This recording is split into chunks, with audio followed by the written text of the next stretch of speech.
Hi, Christian. Thank you so much for accepting this interview on behalf of my team from the MBA. We are very grateful for your help on this.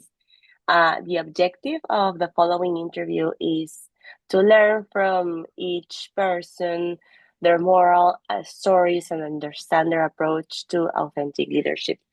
So why don't you introduce yourself, your full name, what industry do you work at, and your job position? First of all, thank you, Tere, for the opportunity of sharing my story with your team.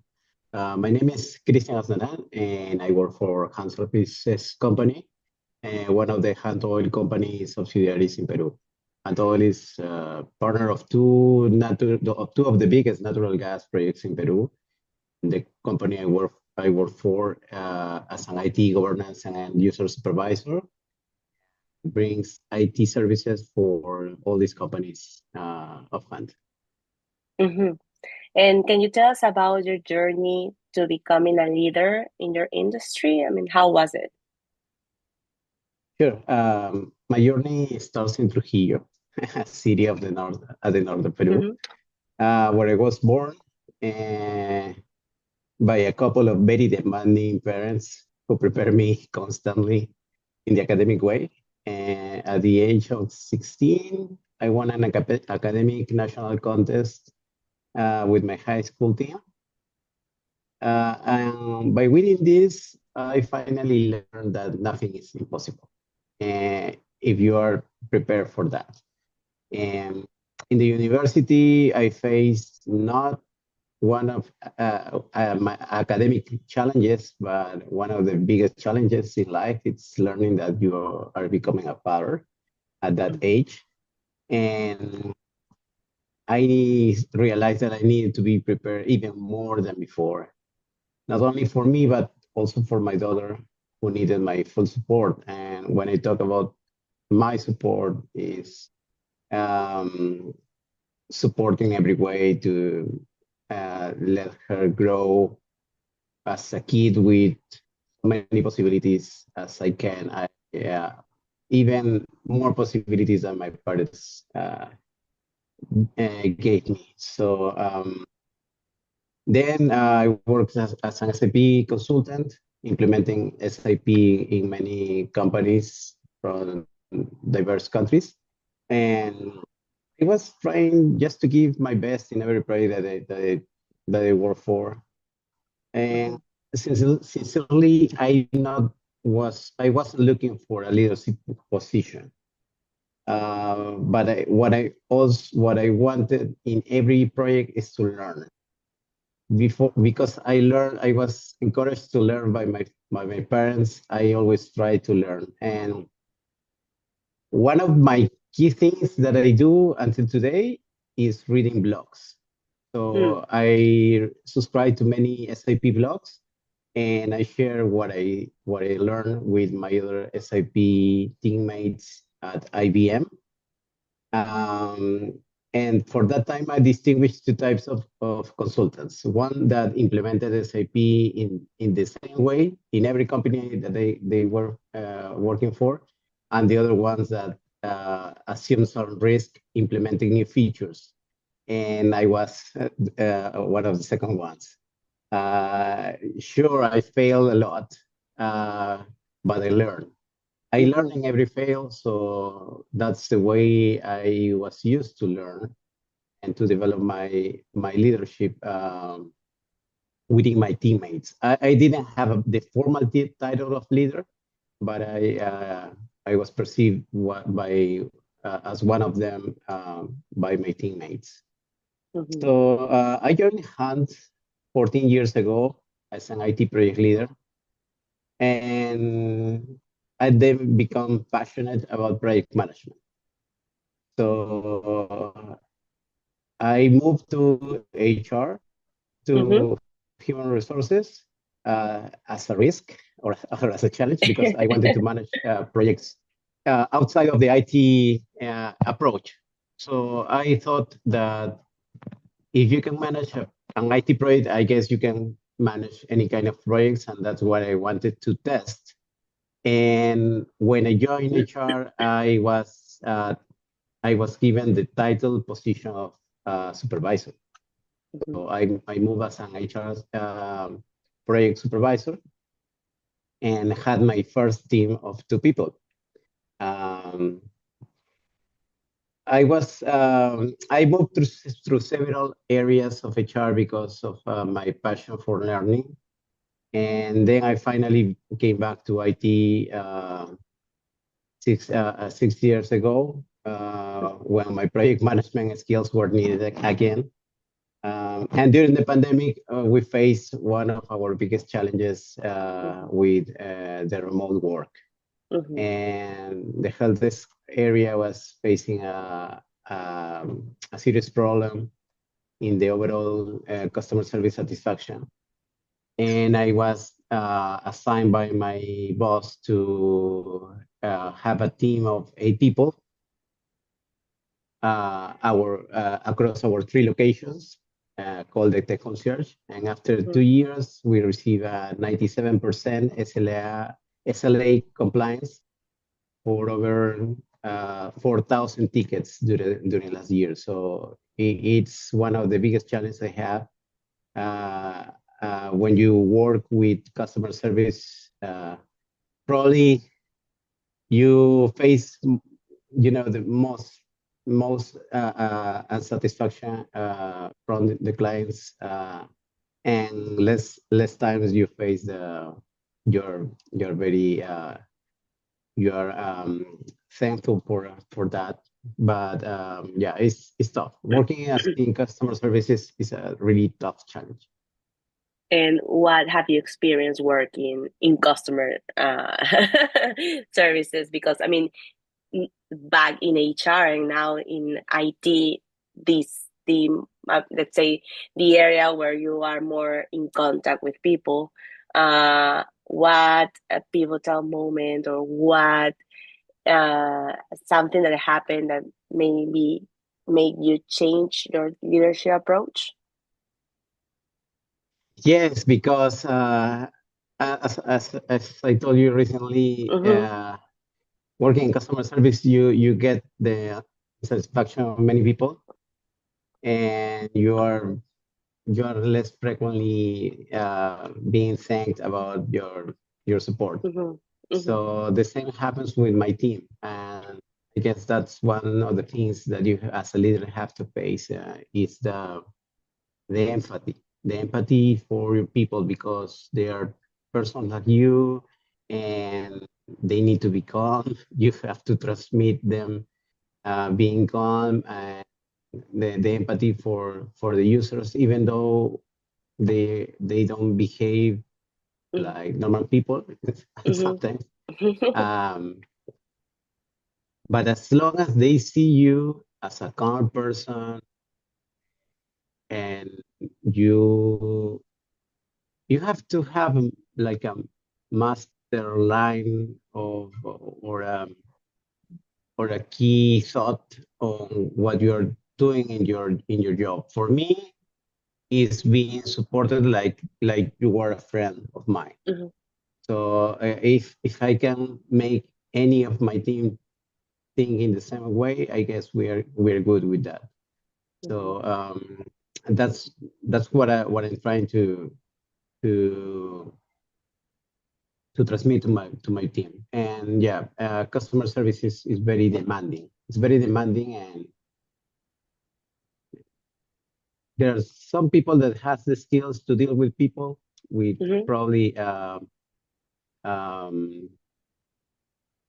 that's something that comes with you. It's not something you learn. Yeah. So Yes. I was put in this position um, probably because my boss thinks I'm the best person to do that. Mm-hmm. So I didn't realize that. And sometimes I ask if I'm in the right path or not. Uh, but I guess I'm still in this position because I'm still the best person to lead this Mm-hmm. team. Mm-hmm. Mm-hmm. Yes.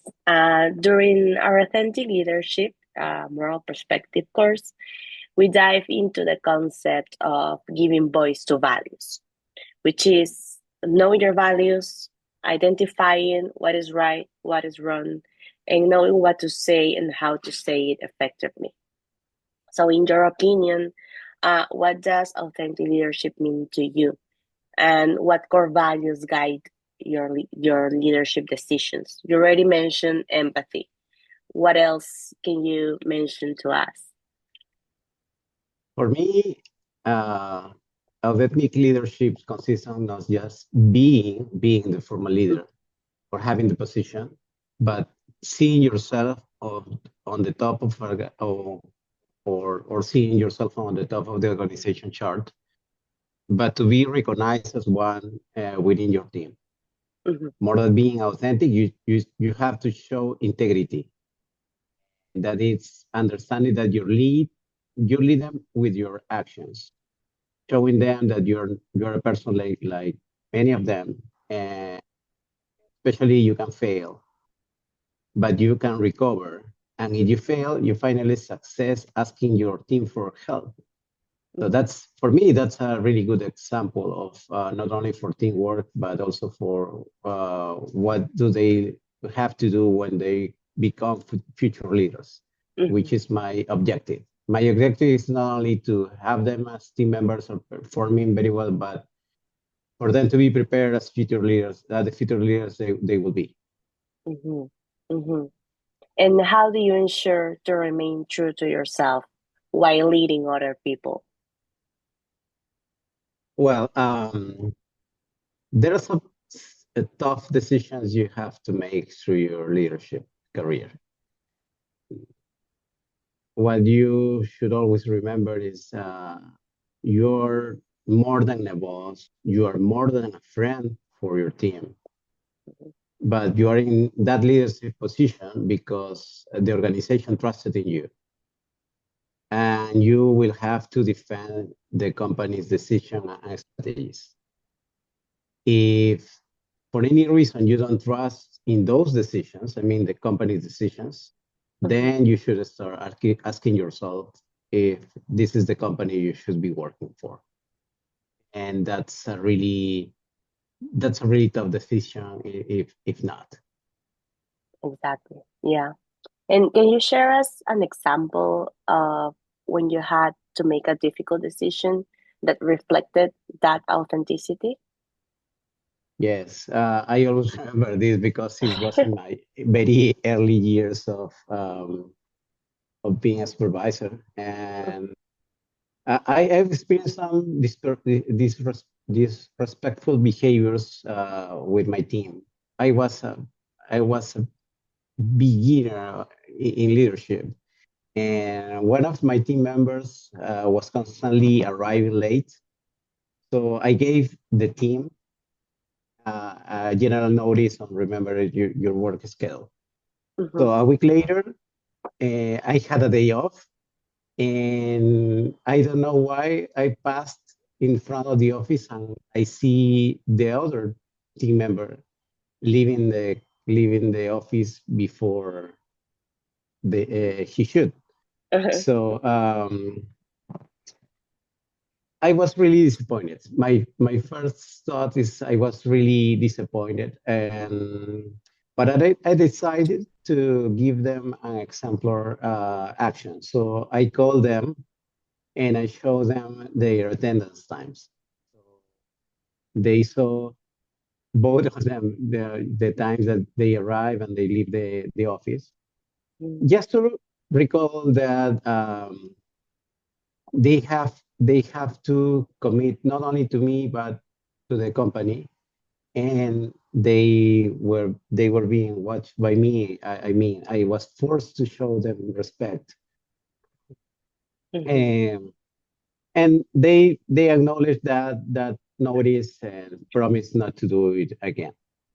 mhm, So a week later, one of the team members arrived late again for two consecutive dates with some excuses and no prior notice. So um, I was decided to issue my first. formal notification of an HR fault. Mm-hmm. Um, so I reunited uh, with HR and issued that fault, that notice.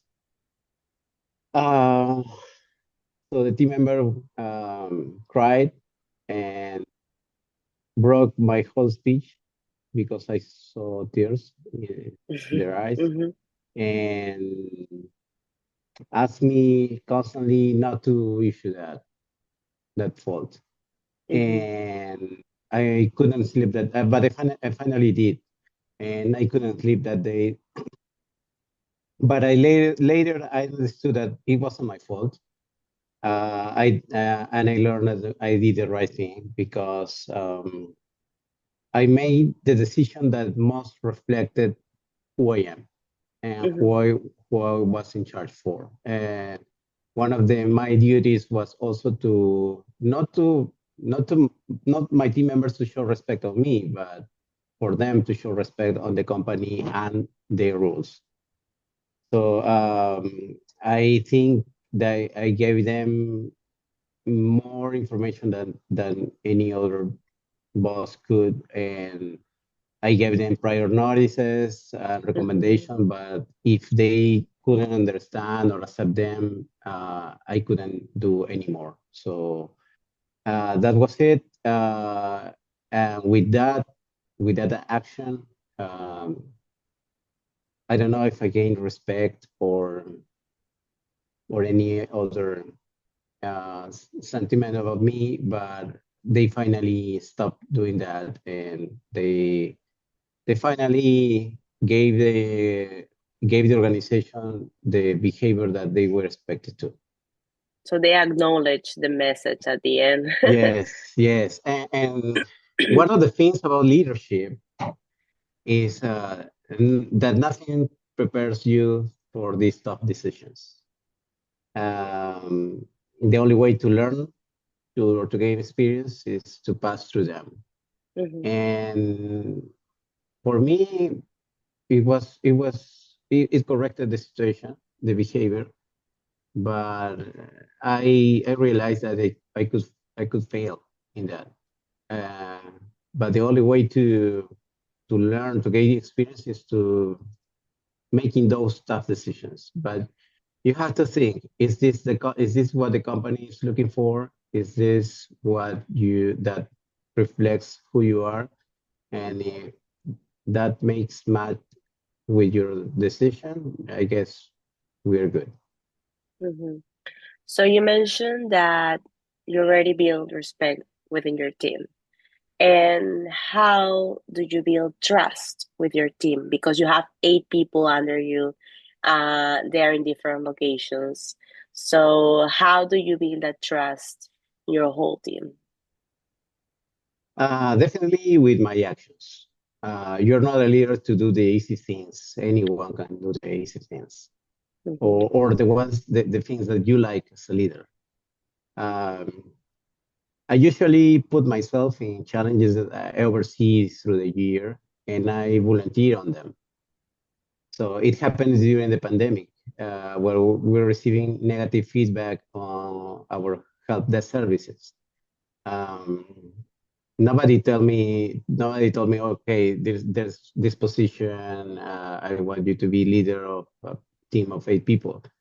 But I was constantly telling my boss, can I do something else to do this? This is Mm-hmm. the idea I have.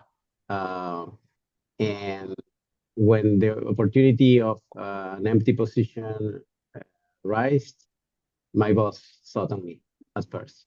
So I constantly try to look for those risky challenges that overcome through the year. Mm-hmm. And one of the challenges I have, for example, be having our headquarters in the US, is to try to have a global team, uh, or we have a global team, but to work as a global team.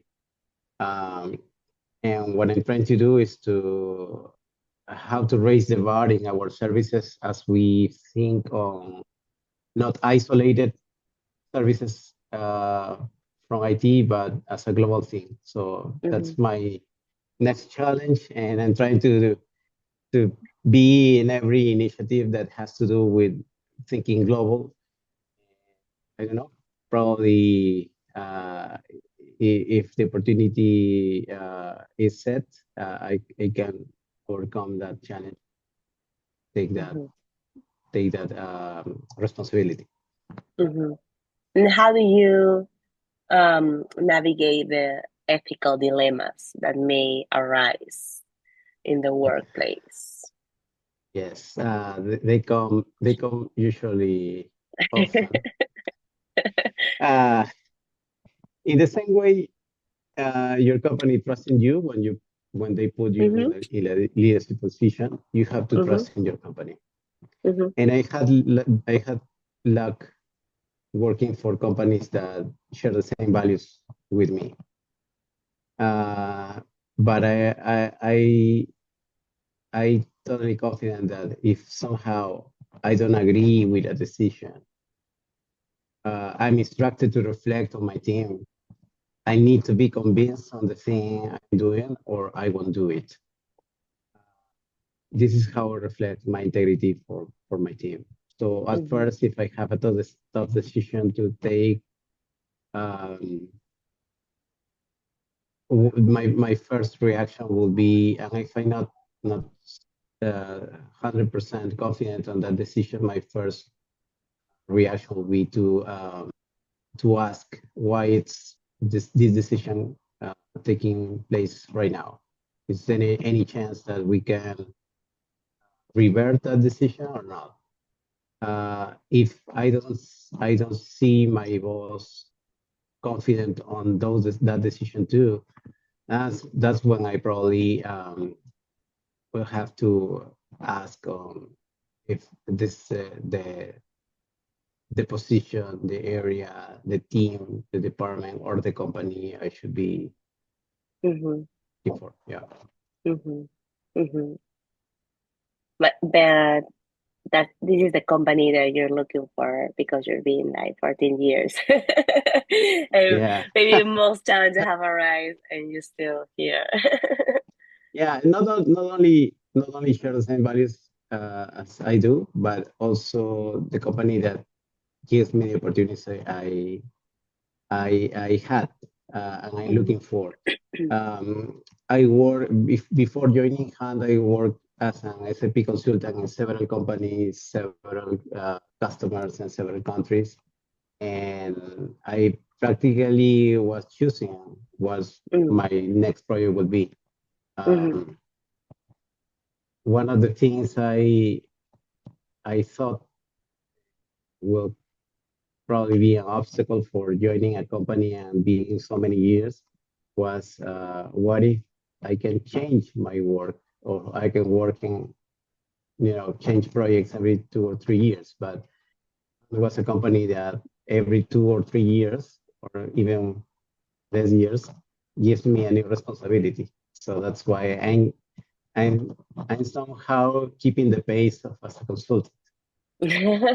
So I oversee my job as an internal consultant for whenever area is looking for some help, ID, HR, I don't know. Yeah, you never get tired. There's always a new Yes, project every year or every semester. yes. Yeah. So, as a leader, what impact do you hope to have not only in this industry or the organization, maybe with your team? And what advice would you give to the aspiring leaders who wants to lead authentically? Yes, my overall signature for the teams in customer services is to assist you personally, like you're Mm, doing a favor to a friend. So one of the things I look for is traceability, the ability to see, so I report an incident, who is that incident assigned for, how is it, did someone forgot about what I told you I was having problems? If so, my idea of customer service is to have a personal customer service. And that's keep us constantly raising bars on our customer service. And now, for example, that we have our own computers and they're not leased anymore, is to keep them clean and maintained for the years, being treated like your own laptop. Hmm. So and I mentioned before the 97% of tickets or incidents being resolved in a business week. And I prefer not to call the SLAs an agreement, but a promise. So if you made a promise, that word promises emphasizes the human side of our service. That's the impact I want to have on my team. And as an advice that you asked me for, my advice will be to be prepared for being a leader. For me, there are only two choices, at least in IT. IT changes every day, every single month. There's a new thing, a new trend, and you have two choices if you want to succeed in the IT world. It's one is start adventuring in new trends like artificial intelligence or cybersecurity, Hmm. or to decide to excel in what you do best. So the first option is a bet, because a trend it's could be temporary. Mm. I mean, when cybersecurity started like 4 years ago, nobody can assure that this will be a long-term project or long-term career. And now cybersecurity specialists are being, or probably the most paid, most highly paid in the market. And the same happens with artificial intelligence. But years ago, we had data scientists with and then they now face the challenge of artificial intelligence that do most of their things. So the work. Um, Hmm. yeah, and if you take that bet, you can be an early adopter and a recognized leader uh, in that trend for many years. But if you choose the second option, in what you think you do best, you have to be really committed, because there are many that have share the same idea. But it's your decision. So that's the two options I oversee in the IT industry. But as a leader, remember that nothing prepares us for the tough decisions, but Hmm. experience them and give you the experience others don't have. So look for those challenges, look for the work that any other wants to do, um, and risk yourself in those challenges on a controlled basis. So if you want to face some really tough decisions, you control your level of risk on what you do. Um, but remember that leadership is not a piece of cake. So Hmm. remember your core values and perform a responsible leadership role in your organization. Excellent advice. Thank you. Thank you, Christian, on behalf of Team 3. We are very grateful for your help on this assignment. We are going to um, analyze all this interview. We have to um,